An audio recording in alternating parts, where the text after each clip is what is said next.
This is a sports catastrophe production.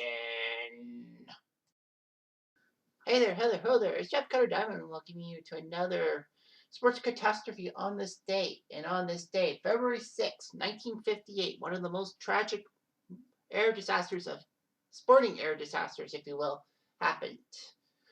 A lot of people think about the locomotive plane crash of 2011, or even if you're from Italy, the Torino crash that killed all their star players in 1949 and several players who could have been on the 1950 Italian squad in the World Cup. But this one was one of the hugest. And of course, with me being a Man U fan, this hit hard.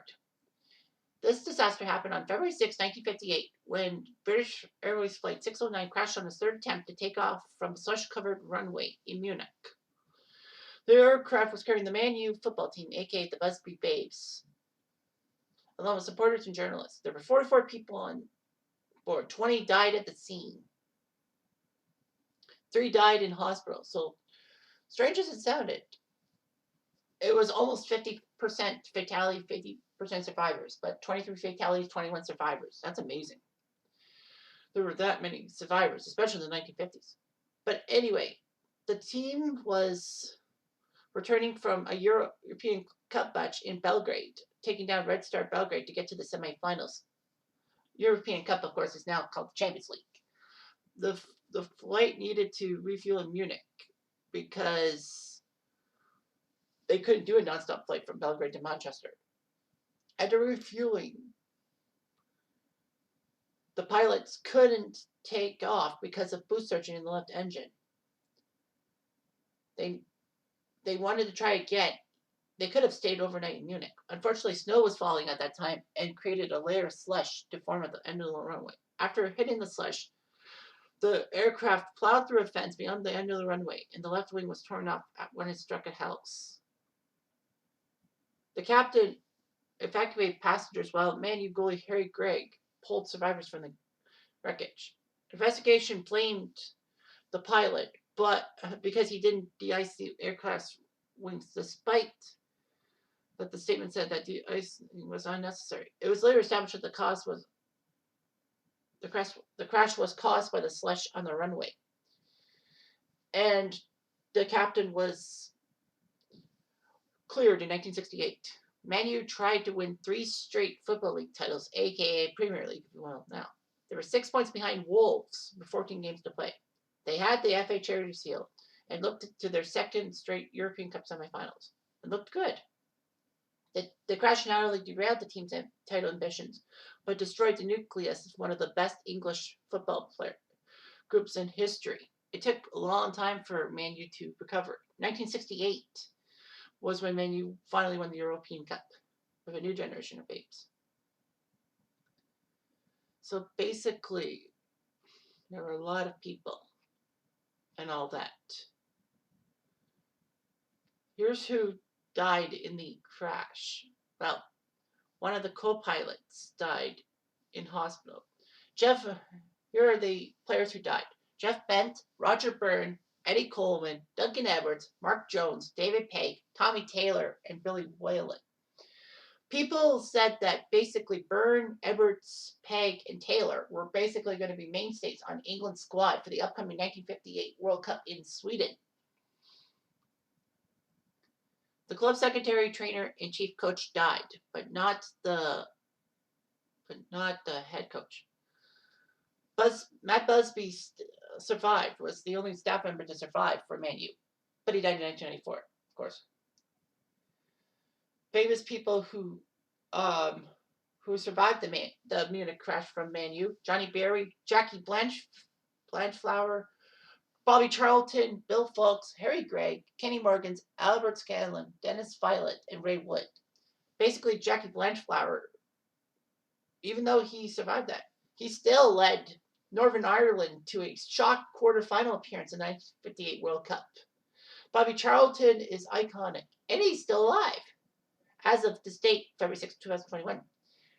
Harry Gregg was a good goalie and all that. He just died in 2020. So, man, he died last year. I didn't know that. So, yeah, that's amazing. Unfortunately, the England squad was decimated for the 58 World Cup, if you will. And that led to England failing to get out of the group stage. Something that England had not failed, something that England seemed to always do until 2014 when they basically were crushed by Costa Rica and Italy. There was a lot of investigation, but basically there was a lot of aftermath and all that.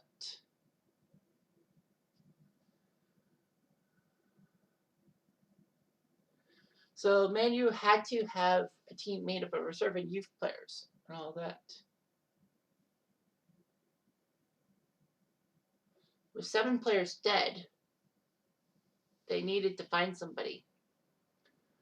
Well, basically, they signed a few players, but not much. Liverpool actually gave Man U 5 players to put a side together. There were a lot of problems and all that. United only won 1 league game after the crash and took 9th place. They did get to the final of the FA Cup. They lost to Bolton. And actually had a chance to take down AC Milan in the European Cup semifinals, but Milan crushed them 4-0 at home, so that was it. Real Madrid, who won the trophy for the 3rd straight year, this was basically their first dynasty, said that Man U should be awarded the trophy. Even Red Star Belgrade supported it, but nothing came of it. There were people, UEFA said that they wanted Man City taking Man U's spot in the European Cup, but everyone rejected it. Busby still was the manager and basically built a second generation of Busby Babes, which had the Holy Trinity of Charlton, Dennis Law, and George Best. And they ended up beating Benfica in the 1968 European Cup, and it was justice and all that. There were a lot of people with tributes and all that, and TV and all that.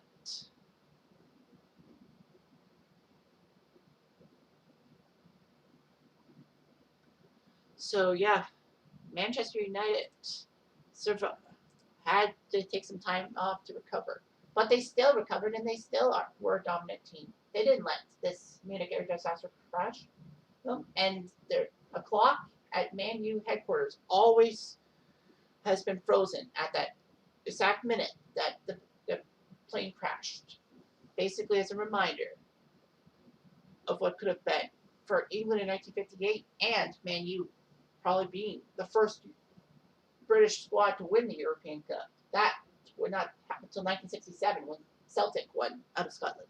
So anyway, it's a tragic day for all. I'm Jeff Diamond. I do.